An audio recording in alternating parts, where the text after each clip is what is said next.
The Liquor Booth, where it's always happy hour.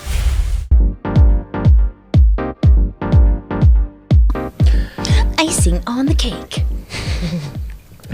Also, real quick life hack. So, we were having people over not too long ago, and I had a bunch of laundry stacked up. And I was like, you know what? I just don't have time to do this. So I just loaded it all up and put it in my storage room. So there you go. You just don't take people Where is it now? It's still in the storage room. But I'm like, Claire was looking for it. The reason this came up is because they had picture day today. And Claire was looking for a certain shirt. And I was like, it's probably in the storage room. She was like, what?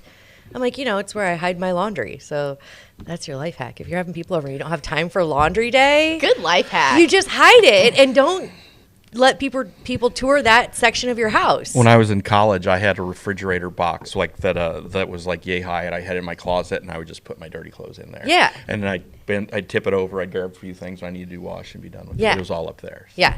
So I mean, life hack, but also it's a life lesson for me that I probably need to go through my clothes and get rid of things that don't spark joy, which. Yes. Yeah, I just have so many. Condo your closet. Yeah. Yeah, Marie, is that what it is? Marie Kondo. Kondo. I've never nothing really sparks joy after the first time I wear it. Like after I buy it and I wear it the first time, then I wash it and I'm like, this Well, you isn't just give it really- to me. Yeah, I just need to like multi-purge like every closet. But yeah, there you go. Little life hack for you. So we have some news out of Hannibal that we're going to be reporting here, but you got to go to Muddy River News to see it. So if you're watching this and enjoying this on Friday, you should go to the Muddy River TV site because Meg Duncan's got some good scoop coming out of Hannibal involving the school system. So On the Muddy River TV site? Or No, the news it's site? on the news Okay, site. you Go to the said- Muddy River News There you site. go. You're currently watching this on the Muddy River TV Yes. site, we hope. And because, as most of you know by now, we have our third website, the TV site. Whoop, whoop. That's doing really well. I mean, Awesome. the numbers are kicking up, and it's nice because it's also freed up the news sites. It's not as cluttered as it was.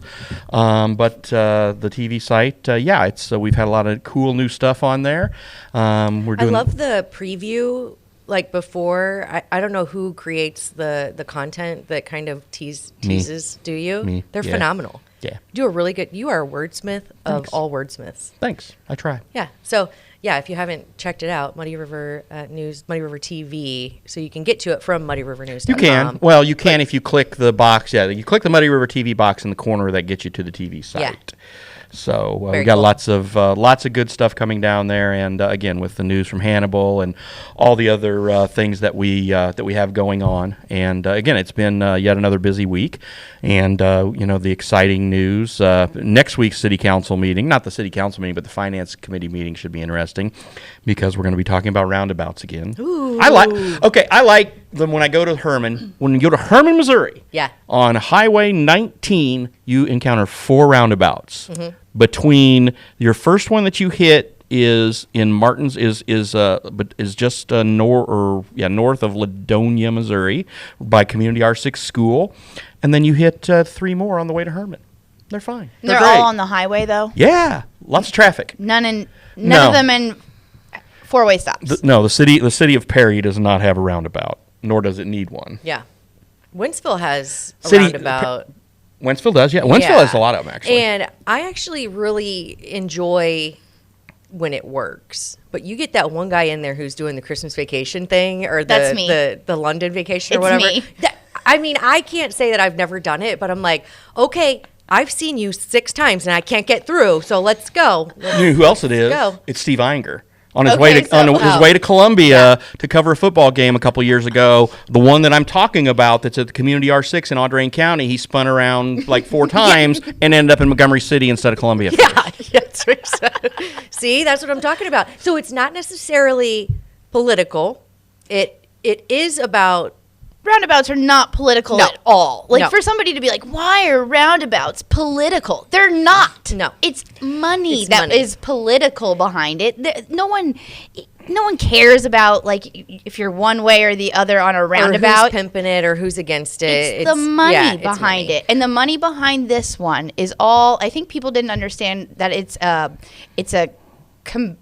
like a collaborative between both the county and the city. Some people are like, that's just a city problem. No, it's county and city. This whole deal was a deal that I think started 10 years ago, yeah. And what it was the county said to the city, we have these 2 streets, you have these 2 streets, this is the solution. If we don't come to this solution by this date, then county, we're wiping our hands of it, and it's yours to the city. Now, in that, they've done things like acquired grants and stuff like that. And one of those grants is there's a $2 million grant up that's getting ready to expire. That's why this has to happen now. And if that $2 million grant goes away, then we lose the money for the roundabout. How much is a roundabout? Well, Anybody this know? one is This 5. one's about sniffing $5 million. It's Okay. actually closer to 6, and then by the time it's said and done, I mean, I know you sign contracts, Well, but with inflation. the statue of Bob in the middle, it's going to be closer to 6 or 7. That's gonna be but bad. Exactly. Yeah.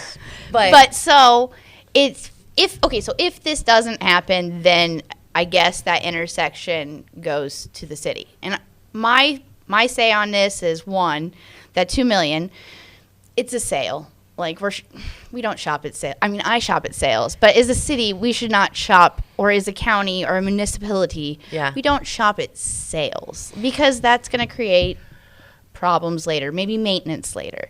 The biggest argument that I've seen online, and it is the most valid, other four-way stops. No, other four-way stops are busier. Like I spend moments.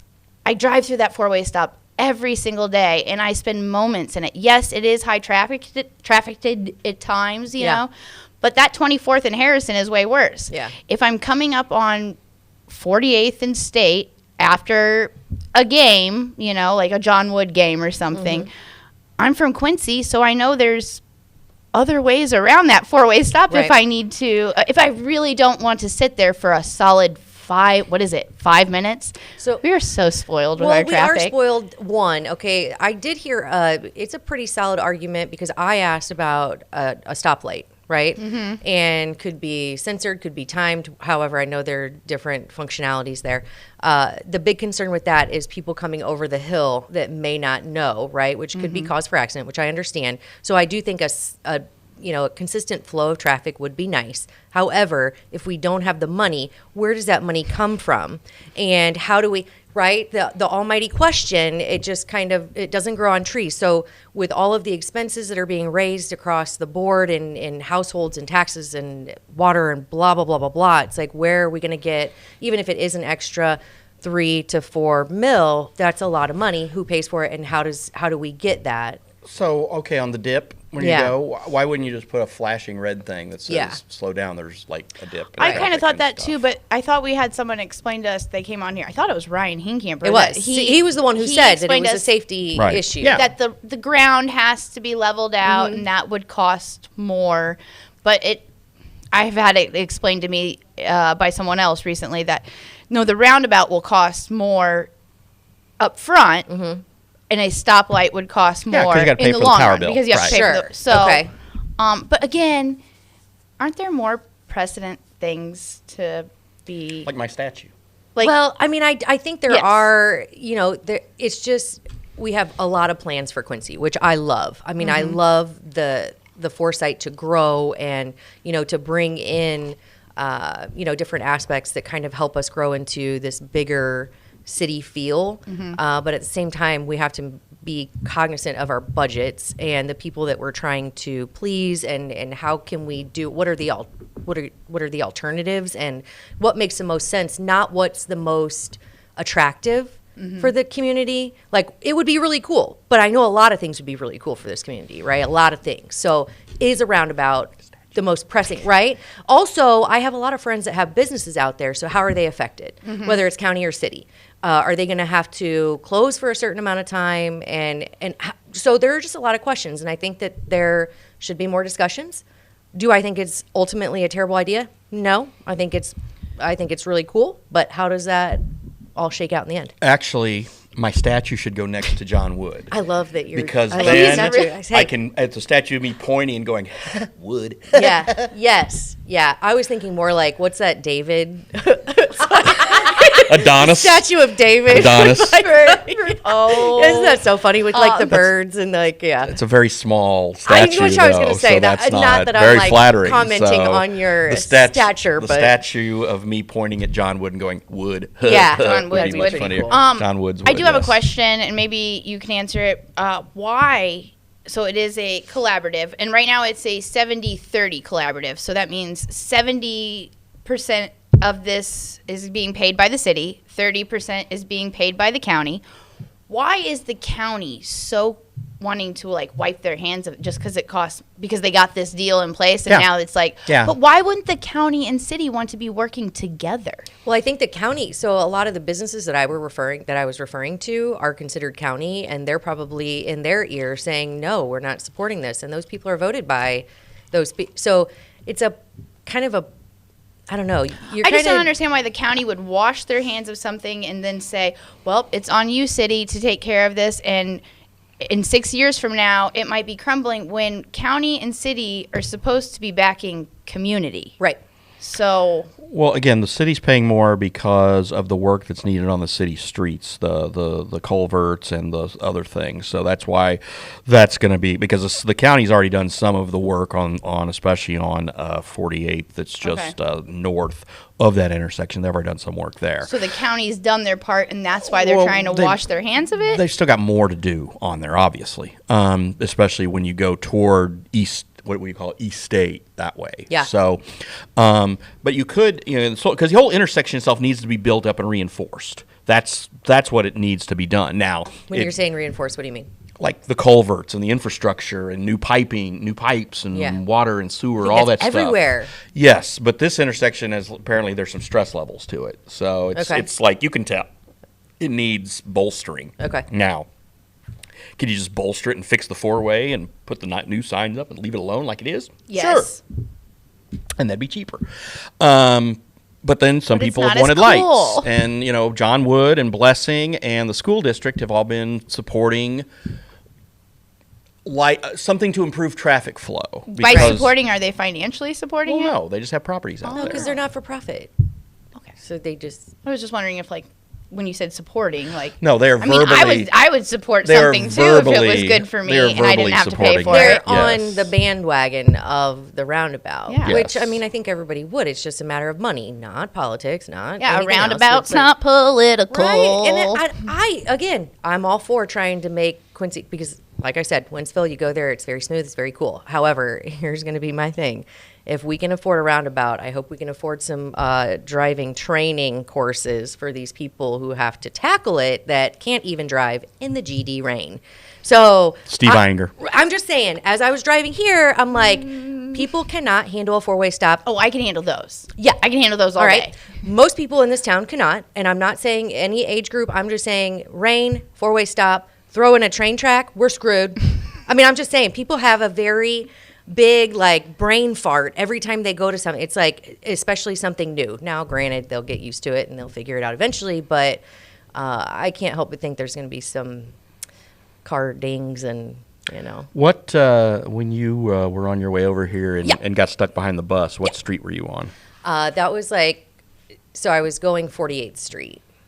So You were on 48. Yeah. We got stuck. Okay. Yeah. So, and that's fine. But, so this morning when I was heading downtown, I was on Broadway and there was a school bus stopped by like Dollar General at 20th and Broadway. Okay. A school bus stopped on Broadway. Yeah. So, of course, both sides, both flow Everybody lanes has of to stop. traffic stop. Yeah. Which they Technically, should. on have to? Broadway, nope. I've Because had. it's They state. should. There, Really? No. I didn't want to, but I It did. is on the Well, other side, they technically do not my have kid's to. on that school bus, It's you just both on better Broadway. stop. How about that school Yeah. bus like pull off to like 22nd Street and then the kids walk their butts down half a block? Well, so the then school bus is not on Broadway. The school bus is on a side street. I will go ahead and speak for the school bus on this one because there are very few school bus drivers. So when they That's kind true. of take the path Well, of that's least true. resistance. So if they have to go, actually I'm speaking on behalf of a parent. So if my kid's on the school bus for an extra 15 minutes because you don't want to stop on Broadway for them, And you know what I mean? And my kid is like chancing getting hit, which I don't think they should ever have to cross Broadway anyway. Oh, but, gosh, no. So it's just, Gosh, there are so many different, Well, ways to look at I've everything. actually had this conversation with Scott Douglas, and he told me the same thing, and I'm fine. Right? I'm being facetious. Yeah, no, but I Scott's get my it. friend, and I was just and still I'm giving kind of crap being about facetious when I talk about people that can't drive in Quincy, but kind of not, because it is a real problem. And throw in any element, whether it is a roundabout, rain, windshield wipers that won't turn off, which I've had that before. I mean, it's just throw in any element that's out of the ordinary, and people just kind of like, oh my God, what do I do? So, Speaking of elements out of the ordinary. oh gosh, Not yet. what? No, not yet. One question, just one thing. Oh. Did we win? How's volleyball? Ah, yes. Ah! So they won regionals last night. 8th grade That's junior Wednesday high night. volleyball team. I'm sorry, Wednesday night. 8th grade junior high volleyball worked really, really hard against Jacksonville Crimsons, I think is who it was, and they got the win in the third set. They worked really, really hard. Super proud of them. Next up is sectionals in Chatham, and they have yet to beat this team, but fingers crossed. So if you're the praying type or the positive vibes or the fingers crossed, I don't care what it is, but throw Send them them out to there. the comments. It's in Yeah. Chatham what night? It is Monday night. Oh, yeah, Monday night. Yeah. Okay. Yeah. So we go through an entire weekend of volleyball tournaments in the Quad Cities, and then we come back to drive to Chatham on Monday. You know what, though? That's how you know it's love. But the volleyball tournaments are outside of it's club. commons. Yeah, it's a different. It's just thing. extra practice It's for just her. it's Exactly. just more fun for her But and, go and more Comets. expenses for the parents. But that's what we're here for, right? So you got to cut out the strippers and blow. That's what Yeah, they're saying. dang it! I know. That's what I said. That's We had so these funny. conversations earlier today. Yeah, I so. was like, "Hey, do you mind paying me? I gotta go out of town this weekend. I need some money for strippers and blow." And as much fun as that would be, I feel like this is going to be way more fun. I have to buy ice cream for my daughters instead of strippers and blow. Yeah, but- Mom of the year. Yeah, I know, right? That's sacrifices we make. What can I say? Hey, and there you go. There's your kind of like tie-in. Sometimes we have to make sacrifices.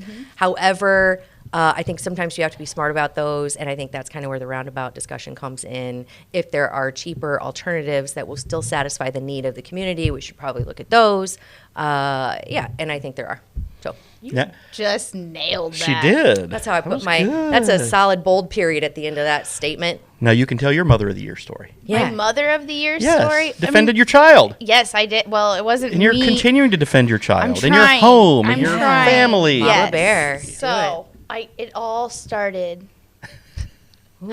a couple years ago.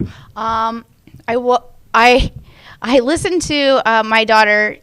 She has to go outside, and I'm always weary about like letting her out in our backyard because we don't live in the greatest of neighborhoods. Wait a minute. You said she has to go outside, and I'm weary of letting her in the backyard. This sounds like a dog. Okay, so she has to go outside. No, this is just to my play. daughter. I said know. my daughter. Okay, So all right. she has to go outside Okay. and play. At Yes. the time, she's like, 8 years old. This Right. is about 4 years ago. And I hear really loudly, Mom, there's a bum in our yard. I'm Holy like, shit. what is going Is on? that an So acceptable term? I don't know, but she knew exactly what he was because that's what he was. The home insecure. Yes. So I Whatever you went call it. running out there with nothing, like in hand. I don't know. You panic. It's a surprise. You had clothes on, right?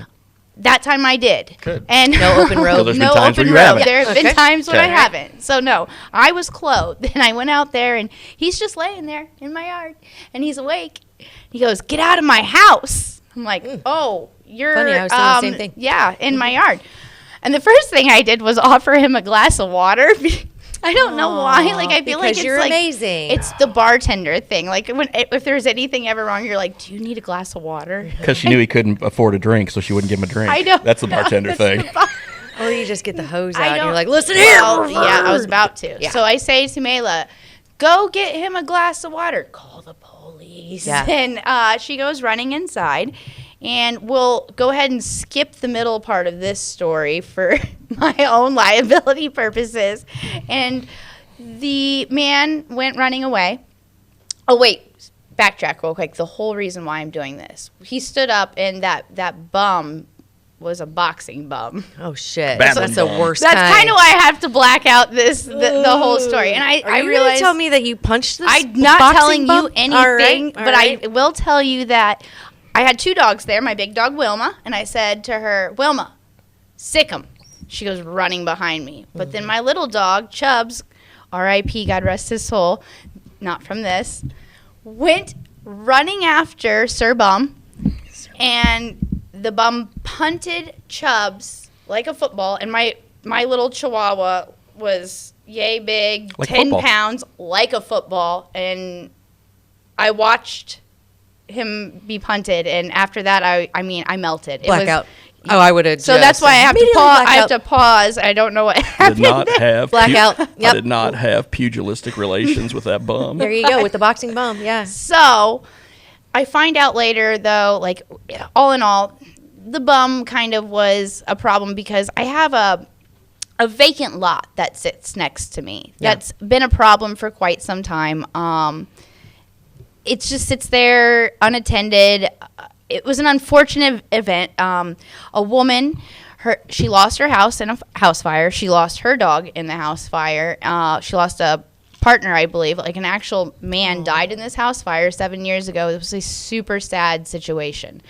And that house stood burnt and unattended. Dilapidated, yeah. Yes. And she left 2 dogs out there, which I was not too fond of. But I'll punch her. Yes, side she wasn't the greatest Yeah. because you leave 2 dogs, and this is the middle of the winter, and so. But we got that situation taken care of with the dogs. That was like primary for Yeah. me.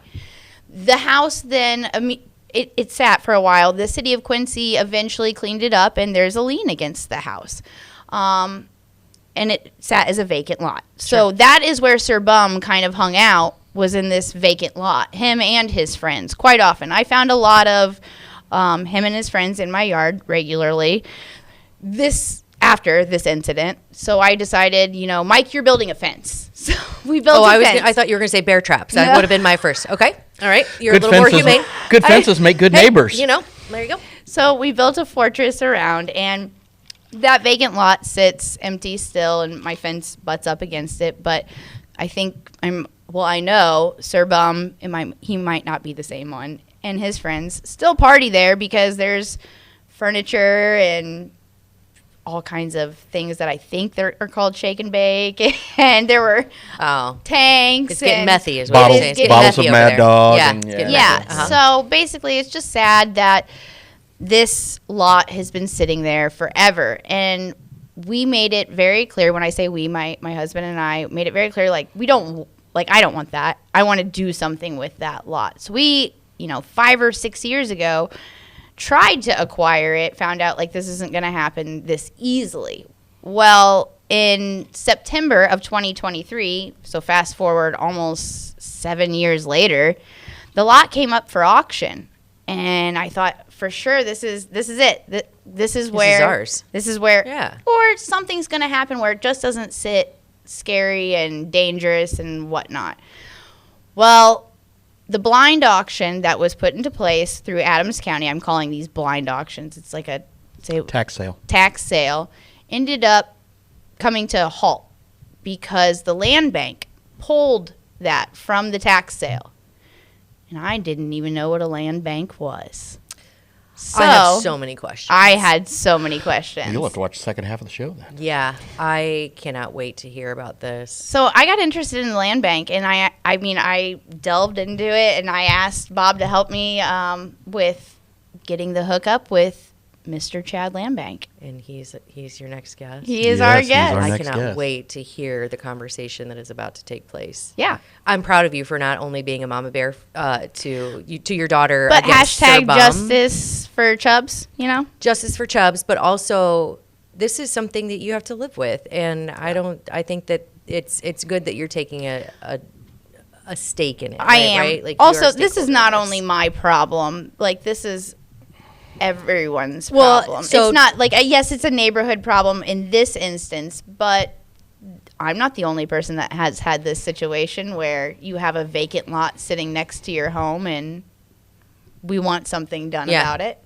Ooh, land bank. All right. So, not that this is the first time I've heard of it, but I'm very, very interested to hear all the ins and outs about the land bank from Mr. I'm Chad looking Landbank. forward to getting into it. And right. figuring it all out. Mr. Chad Landbank, you got some questions to answer, my friend. We'll be right back. Kicking back old school tracks like damn. it's more like I don't even know where I am. A&B Properties is Quincy's largest apartment rental company with hundreds of units available. They offer short-term and long-term rentals with 1 up to 4 bedroom apartments. A&B Properties meets the needs of its tenants with care, compassion, and a quality of service that exceeds expectations. A&B Properties also has a convenient tenant app for you to do your payments or make repair requests. Give them a call today. A&B Properties, 217-919-8080, Quincy. The Liquor Booth is your home for a huge selection of beer, wine, and spirits. The Liquor Booth has 2 locations in Quincy, 3520 Broadway and 1500 North 12th Street. The Liquor Booth, where it's always happy hour.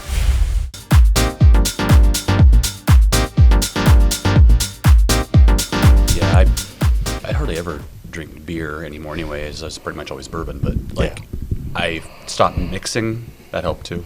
Just because you sip and you don't drink as much and you don't have as many calories. If I'm here I kind of pace because I don't want to just get completely shit hammered. But I mean, Whatever. if I'm home, it'll be like the straight stuff. So, have you had Crown Blackberry yet? Yeah. Oh my God, it's really good. Yeah. I didn't think I'd like it. Jerry's a big Crown flavored person, Yeah. so I always try them whenever I go there. Jerry. But you didn't mix it with anything, or did you? The Crown? Yeah. With cream. The Blackberry I put with 7-Up. Okay. I've heard 7-Up. I've heard cranberry. I've heard really good with lemonade. Yeah. And He likes it then, with cranberry. 'Cause it's with rum shada. It tastes like it's supposed to taste like blackberry cobbler. I don't know. Who knew? Maybe. Yeah. That's weird. Don't trust me. I don't drink it. Blackberry cobbler sounds good. I'm not a whiskey person. Pie. Okay. Chad Frederick is our guest. Welcome. Thanks, Bob. Would you please give your title to everyone, because I'm not sure exactly what it is, because it's lengthy. Well, it's more than one, yeah. I'm Chad Frederick, and I'm the Community Development Director for Two Rivers Regional Council, but the main reason I'm here today is because I'm the Executive Director for the Two Rivers Landbank Authority. Which was established when? It would have been established 2 years ago, I believe, at this point. Okay. Brittany has been wanting to talk to you for a while about this, and you're both friends of mine, so I was able to make this happen. I'm glad. And Thanks for being here. Of course. But I think one thing is basically the basic question that I think a lot of folks have. I mean, we've kind of been hearing about it for a while, and Brittany's been involved in it. But what exactly does the land bank do?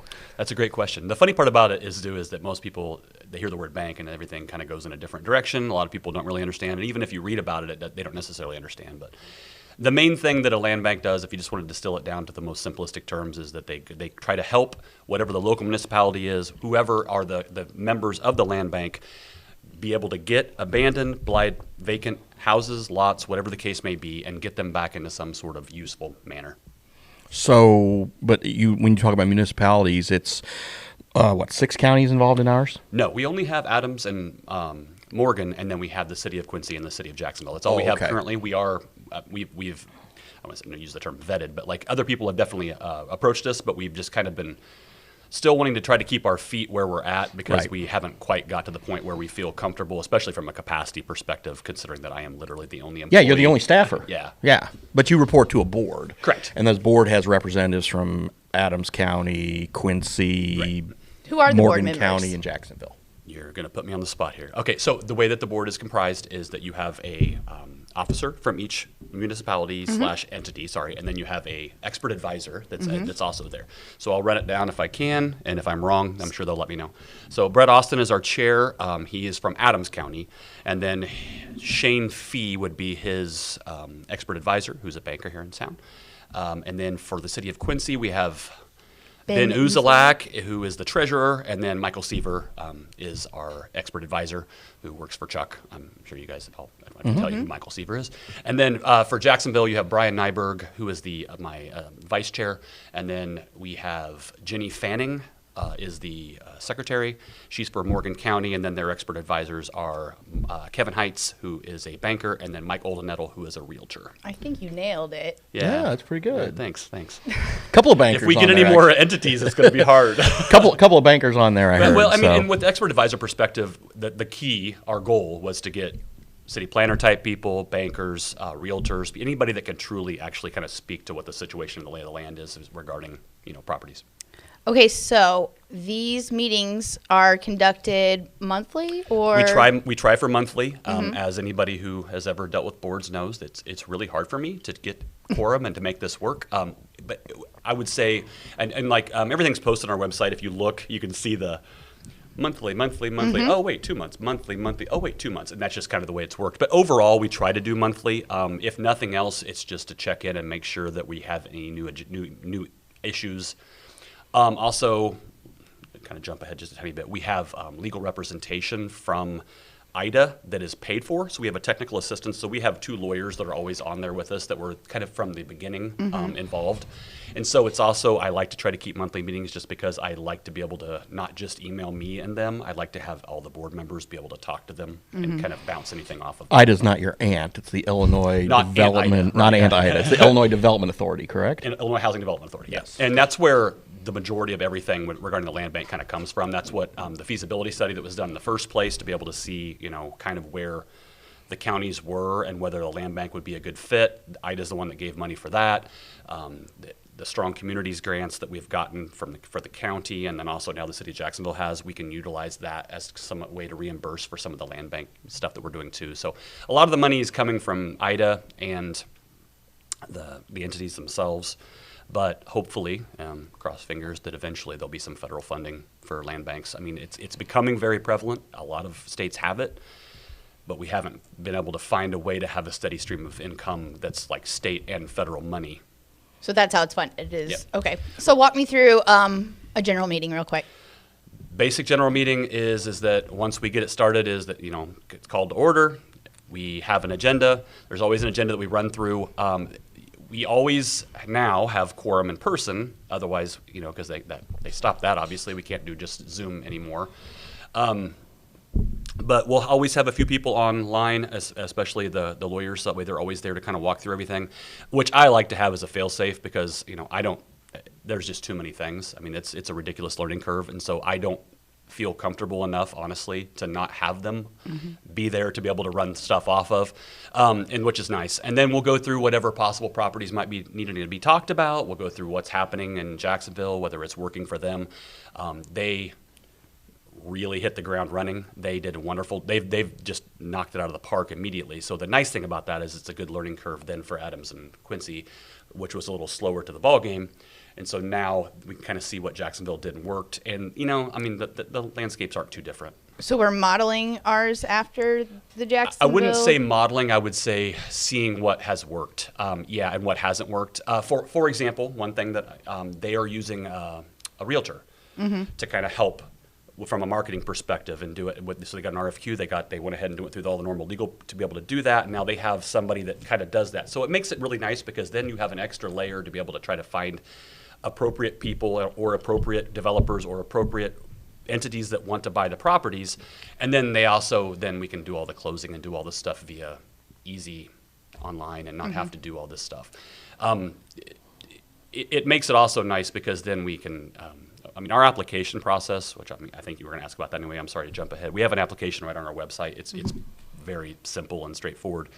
But it's also nice to have a realtor involved because then they can make sure that we're reaching everybody. I feel sometimes that's one of the problems is that it's hard to market it and get as a response from You're everything. talking marketing actual properties. Correct. Okay. Because you'd have to know about it. You'd have to know about our application process. I mean, I have signs now and all that different stuff, but it still boils down to without some level of maybe realtor help, it's hard to get it out to everybody that might need to hear about it.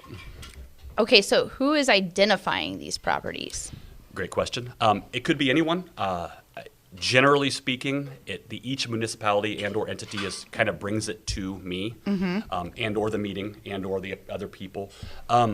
It's all, I'd love to tell you that there's a cookie cutter way of doing it, but it doesn't seem to be that way. Here in town, Chuck, Mike, people will kind of keep an eye on stuff. You know when taxes not been paid and you don't have a water bill being paid, you got to figure maybe there's something wrong here. And then we do a little recon and find out, nobody lives there. Well, then we kind of go to the next level and see, okay, well, what's going on? Are there any liens? Is there anything that's going to keep us from being able to, help with the situation? And then we kind of just go that direction. If there are liens, how does that work? You have to go about it from a completely different angle and find out what those liens are. Every time we get a property that comes to the land bank, we do a title search. That way that we don't run into any problems. So our lawyers then do a title search through a title search company to see if there's any problems that are going to exist when it comes time to actually selling this to someone. Do generally the liens get lifted once the land bank takes? They can be lifted, or there could be tax problems, and we could possibly wipe those taxes. It is possible. It all depends on what you're going to, like what the best thing for the municipality is, not so much for the land bank itself. Sometimes the liens are, sometimes we'd have to file an abandonment case then in the courts as opposed to just being able to take title. You never know until you get into it. The good news is the majority of them are not problematic. Okay, so what makes a property off limits? Well, first, people live there. That's not something we want to do. I mean, technically, the land bank, you probably have seen that. They do have some powers in that way. That's not our thing. We have no intention because there's enough problems that need to exist without going after anybody that lives anywhere. Plus, as I've read, it's just a lengthy litigation process that is unnecessary. I think the main thing to do is to always look for vacant properties, abandoned properties, things that make sense. Off limits would be that. Okay. And I guess when you say off limits, I don't think that there are going to be any liens and stuff that make something off limits, but it also makes something sometimes not desirable. So maybe it would be off limits from a standpoint that we don't necessarily want to go after it. I think like in, so the situation that I was referring to earlier with a property that I was looking into, is my neighbor's property, right? This is this abandoned property. Okay. It's 210 Kentucky. So backstory for you real quick, since I've already given it to the listener. It was up for what you would call I'm going to call it blind bid or blind auction. Right. So that was a tax blind auction through the county. Tax sale, right? Tax sale. So I'm still going to refer to it as blind auction because that's how I You're say not this. wrong. That's what it is. I mean, okay. yeah. So this property was going up for a blind auction, and the land bank decided to take it from the blind auction. It was then later discussed that's when I found out what is a land bank. I didn't even know a land bank existed. Well, then it was later discussed and brought to my attention by Brittany Corey, actually, who is the treasurer of Adams County. Treasurer, yes. That this kind of goes against what the land bank's rules were, because the whole mission statement is vacant or properties that no one wants. And it was very, I guess, well known that all the neighbors in the area wanted or expressed that they wanted. You weren't the only one who was Oh, interested absolutely in not. this. No. The neighbors to the north, the south, and the east were all interested. So it was up for the blind bid, and then the land bank pulled it. It went back up for blind bid once it was told, or brought to light that, hey, maybe we did overstep. It was openly admitted that this was overstep.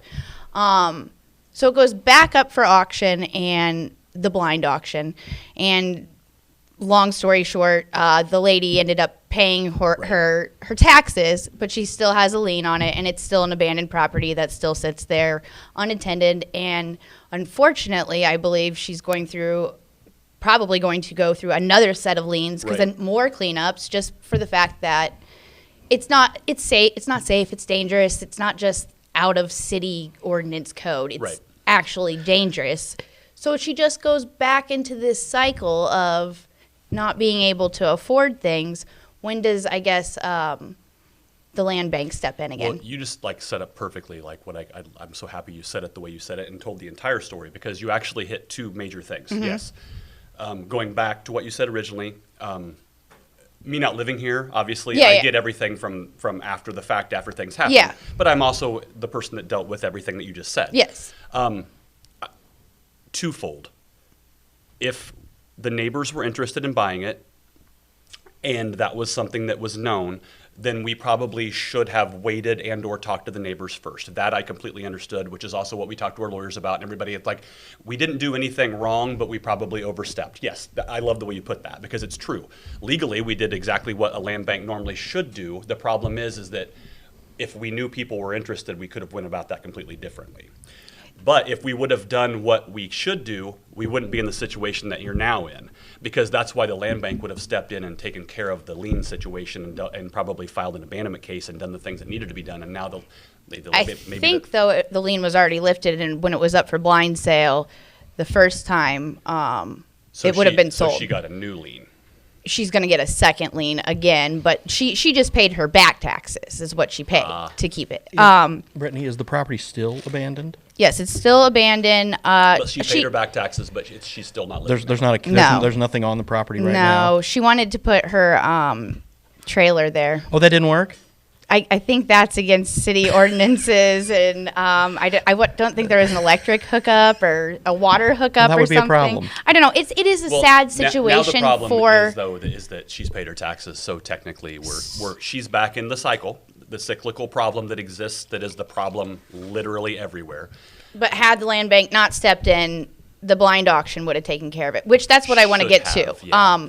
So what is the problem with these blind auctions? Well, to be honest, I don't know how much of a problem it is in Adams County. I don't, because I don't live here, and I know that, like, if you go north, which we don't, I'll just say north, it's a problem because people that are buying the properties through the blind auction are not people that live there. Do you mean Chicago? Yes. So the problem is that the reason why blind auctions are an issue and the tax sale the entire problem exists because of these is because you end up in the exact situation with the cycle constantly happening, where somebody that's bought those properties doesn't live there, they don't care, they could give two craps about the community that they're living in, that the people are living in, and then they sit and then they deal with it. They're eating the taxes, they're eating up, they're making money off of the situation, and then nothing happens, and then you were right back in the same situation 3 years later, where you have an even worse abandoned property that's even in worse shape. And so the reason the land bank is really, really beneficial is they're set up to stop the cycle. I guess though, aren't they still stopping the cycle of a perfectly legitimate legal sale still? Yes. Great point you're making is the fact that there is nothing that a land bank can do, and I know this is probably makes myself and the land bank sound like it's not important, but let's face it, that it won't get done, what I'm getting ready to say. Mm-hmm. We don't do anything that Quincy can't do themselves. We are nothing but an extension of the city of Quincy. We're an extension to the city of Jacksonville. And an extension of the county. We are literally an extension to the county. We are nothing more than a weapon / tool / another thing you can use that they could be doing themselves. But here's the reason why they're not doing it themselves. And this is not a knock on any of those entities. They don't have the capacity. They don't have the amount of people to be able to do it. And they don't really even have the ability to take care of their already existing huge amount of things they have to do as a city. So the last thing they can really do is go out and try to market abandoned properties on a constant basis. So how many properties do currently the land bank have? With everybody included, including Jacksonville and everything? Yes. I would say probably, give or take, 20 to 25. And that's including the ones that the city is just now giving us. Now, those aren't clear title yet, but we're getting very close. So until they are sold, is it the land bank's responsibility to then maintain? Yep. So the city absolves themselves of all the extra. So you bought a mower. Yeah. Well, I didn't, but yes. I mean, you guys have to take care of the maintenance, is what I'm saying. We're responsible for maintenance. We're responsible for anything that might happen on that property. We have insurance for those properties. We have to maintain a certain amount that if anything vandalism or anything like that happens, we can make sure that things are fine. I guess the other thing is when you say that's a situation like Brittany's, where you had 4 neighbors who were interested, and you had 4 neighbors who say 3 of the 4 neighbors, whatever, had a good track record. You knew who they were. They had a plan in place, whatever.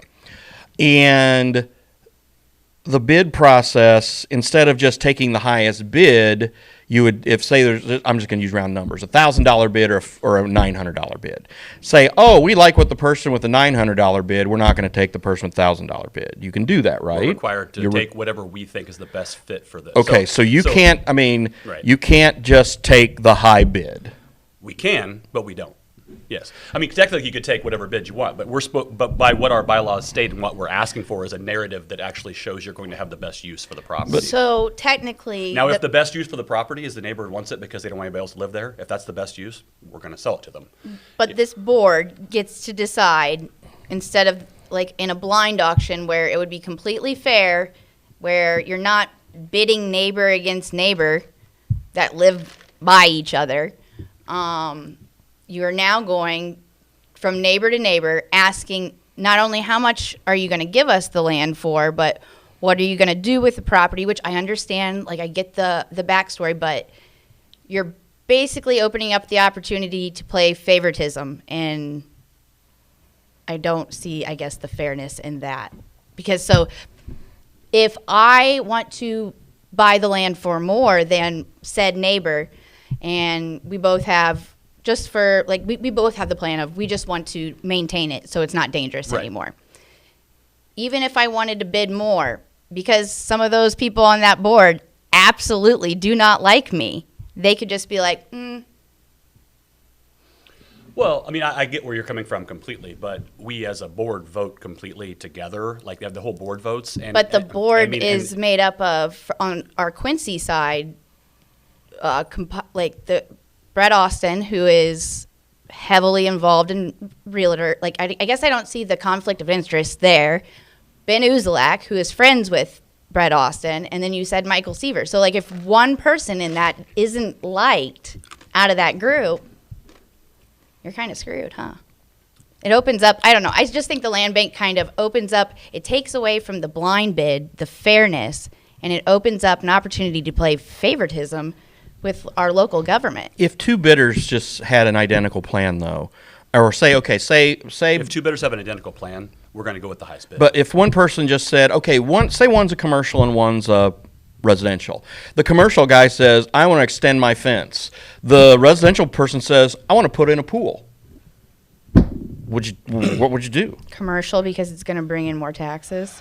I mean, we would look at all the factors. I mean, that would be a rough one, honestly. But yeah, probably Brittany's right. But okay, real quick, I want to just real quick, because I'm not, and this is not a defense of anything that you've said, but I'm going to try to take people out of the mix and try to be, I don't say fairy tale-ish, but it's the truth in my opinion, is that we're never going to look at something as a whole.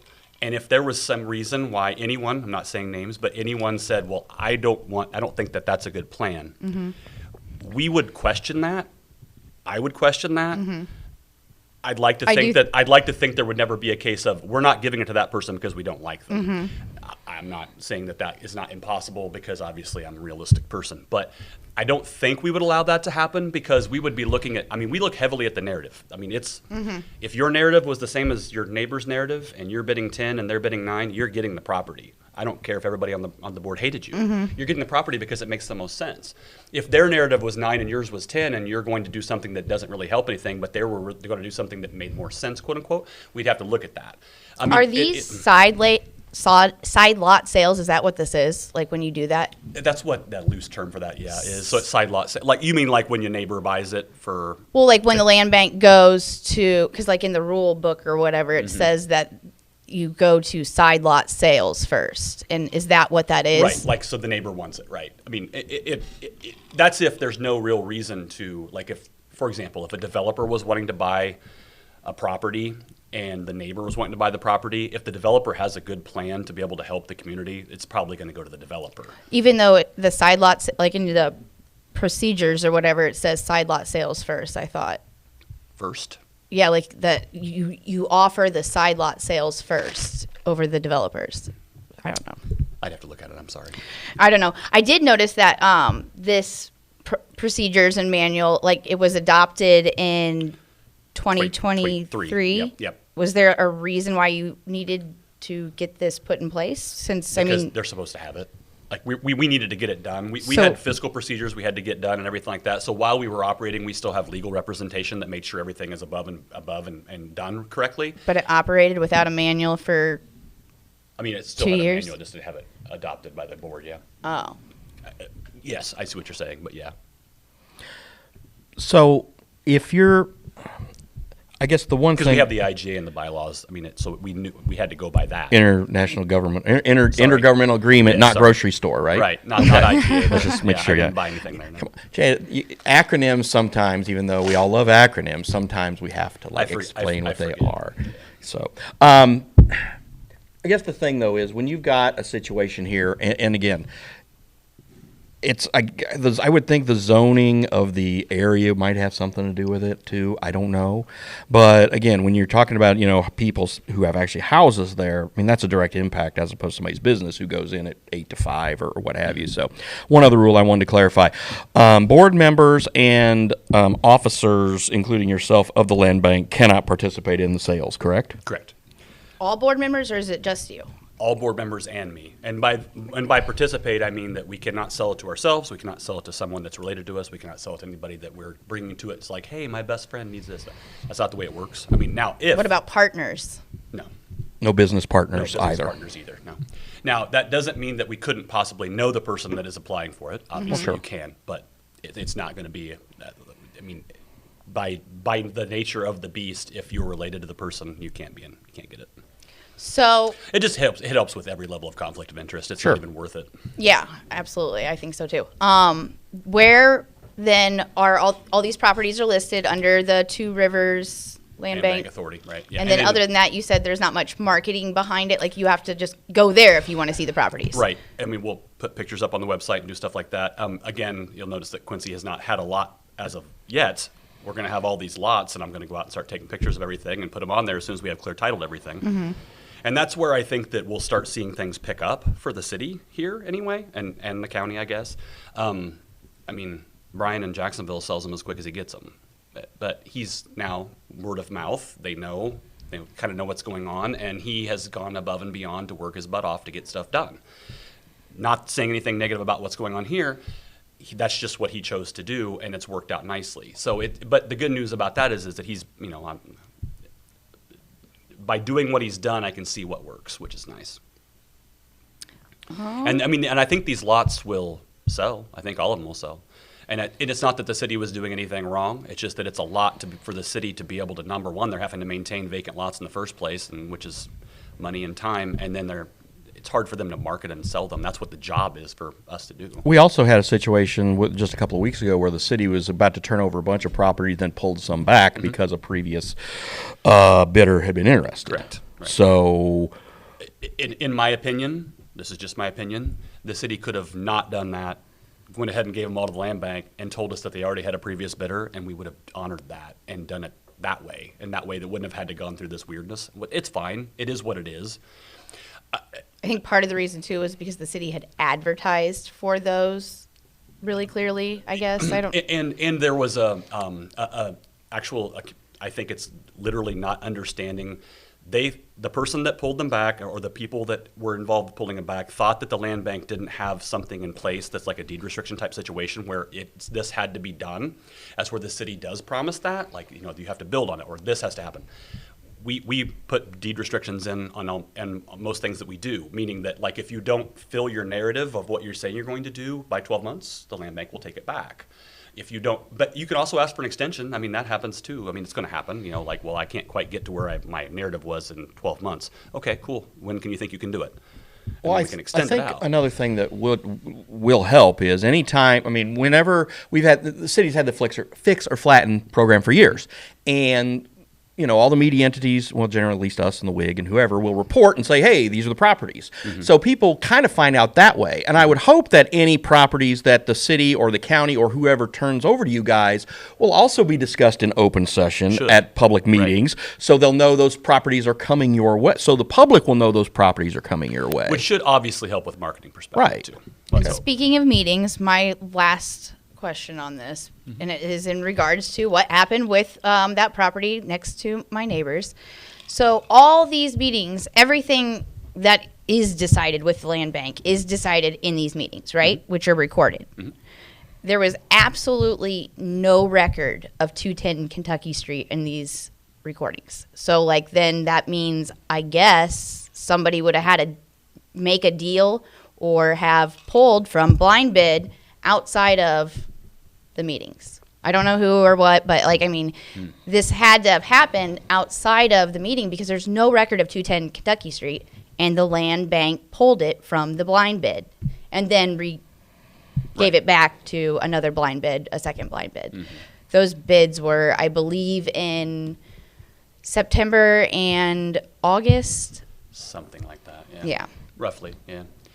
Well, all I can say is that I know that at this point, the land bank won't be doing that unless there's been discussion and we're And everything from here on out will be on record. Yeah, and the fact that we would be looking at neighbors and talking to them, which is one of the things like that Brett said, and as he went after the fact and talked to you guys. And I think that that's one thing we're going to try to be very, very diligent about, is the fact that in a residential area, when it's not a lot and it's like an actual structure, and there's a structure there, we should probably be always discussing that with the neighbors and seeing. Now, it doesn't mean that their neighbors will always be the best option, but and I think that if we would have... Isn't that, though, again, like, I don't know, it is the bidding neighbor against neighbor, and that kind of creates animosity in a neighborhood. Anyway, because if you're all bidding on the blind bid, you're still bidding against each other. But in a blind bid, it's blind and fair. You're not... So are applications on our website. We don't tell you what the other people bid. You don't like say to them, this is what so and so, like, well, they can't counterbid then?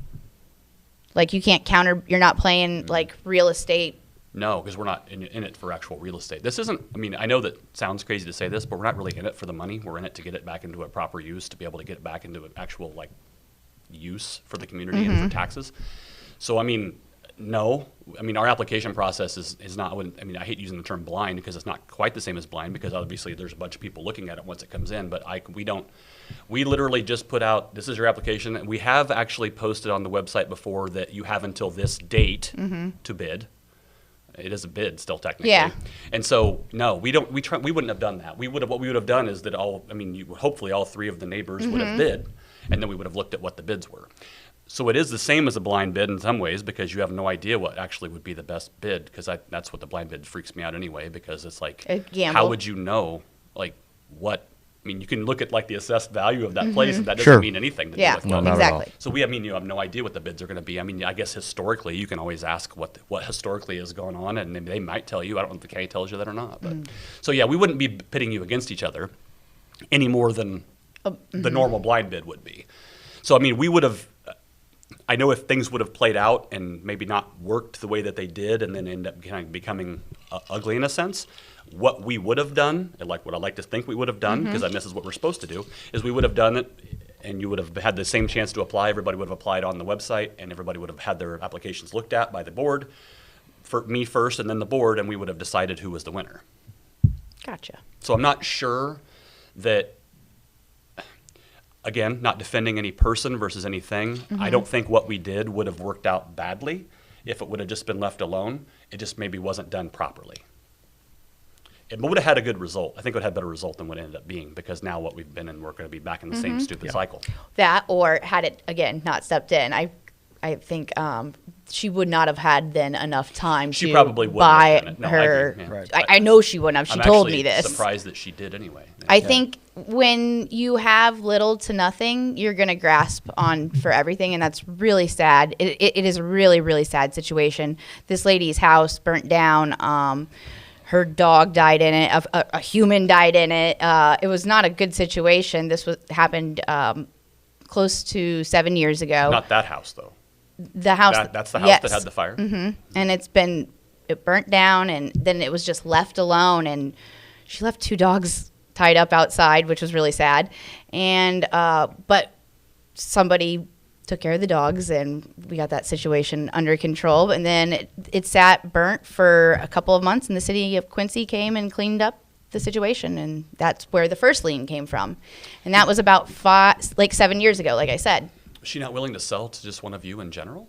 No, because she has a $7,000 lien on her house, and no one's going to pay for the lien. Yeah, why would anybody? That's a lot. So it's just, it's a sad cycle, and that will stay in the cycle. Yeah. Yeah. What's the address again, by the way? Are we good? We're always good. No, I meant, are you 210 Kentucky Street. I meant, did you have any more questions? I guess is what I said. I thought, yeah, I guess. The property needs tending to, and it's sad because, like I said, I don't want to see more bills piled on her, because people, it's out of her hands right now, and now people are just dumping things on this property. That's old furniture if they don't want it. That's what's crap. It's a club for some people to hang out. Okay. Thanks for looking into it, Chad Landbank. Yes. going to. All right. Well, thank you then for your course. time. We Of course. appreciate it. Absolutely. Thank you so And, much. we'll check in again in the not too distant future, I'm sure. Enjoy baseball season. Thanks. I'm looking forward to it. Who's your team? We're Cardinal fans, so we're We're also in our Stratomatic League together. yeah, So Oh. I would assume, Bob, similar to I am, that we're not exactly extremely excited about the Cardinal season. Well, go sports. Go Sports.